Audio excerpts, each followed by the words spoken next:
Gap road പിന്നിട്ട് പെരിയ കനാലും കടന്ന് പൂപ്പാറയിലൂടെ ഒരു റോഡ് യാത്ര. ഇടുക്കി യാത്രകളിൽ സഞ്ചാരികളുടെ മനസ്സ് കീഴടക്കും ഈ യാത്ര. ആ കാഴ്ചകളിൽ ഏറ്റവും മനോഹരം തേയിലച്ചെരുവുകളുമായി അതിരു പങ്കിടുന്ന ആനയിറങ്കൽ ജലാശയം തന്നെ.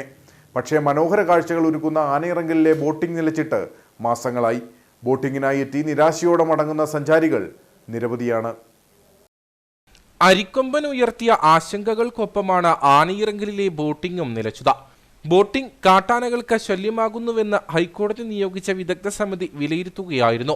ഇതോടെ ബോട്ടിംഗ് താൽക്കാലികമായി നിർത്തിവെപ്പിച്ചു. 9 മാസത്തോളമായിട്ടും ബോട്ടിംഗ് പുനരാരംഭിക്കാൻ നടപടിയില്ല. ഇതറിയാതെ ആനയിറങ്കലിൽ എത്തി നിരാശരായി മടങ്ങുന്നവർ നിരവധിയാണ്.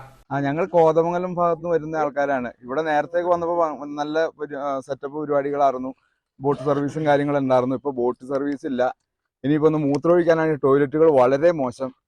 ഇവിടുത്തെ ഈ പരിസരങ്ങളാണെങ്കിലും ഒരു ഫ്രഷ്നെസ് ഇല്ല. തേയിലച്ചെരുവുകളെ ചുറ്റി നിൽക്കുന്ന ജലാശയത്തിലൂടെയുള്ള ബോട്ടിംഗ് അതിമനോഹര കാഴ്ചകളാണ് സഞ്ചാരികൾക്ക് സമ്മാനിക്കുന്നത്. മൂന്നാറിലെത്തുന്ന സഞ്ചാരികളുടെ പ്രധാന ആകർഷണമായിരുന്നു ആനയിറങ്കലിലെ ബോട്ടിംഗ്.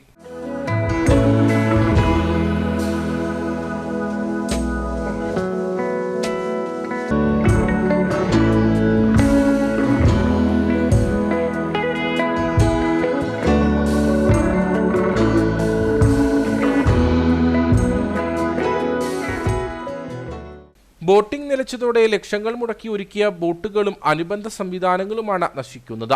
തേക്കടിയിലും ഇടുക്കിയിലുമെല്ലാം കാട്ടാനകൾ ഉണ്ടെങ്കിലും ആനയിറങ്കലിൽ മാത്രം ബോട്ടിംഗ് ആനകൾക്ക് ശല്യമാകുന്നുവെന്ന വിലയിരുത്തൽ പ്രദേശം വനവൽക്കരിക്കാനുള്ള ഗൂഢനീക്കത്തിന്റെ ഭാഗമാണെന്നാണ് ആരോപണം.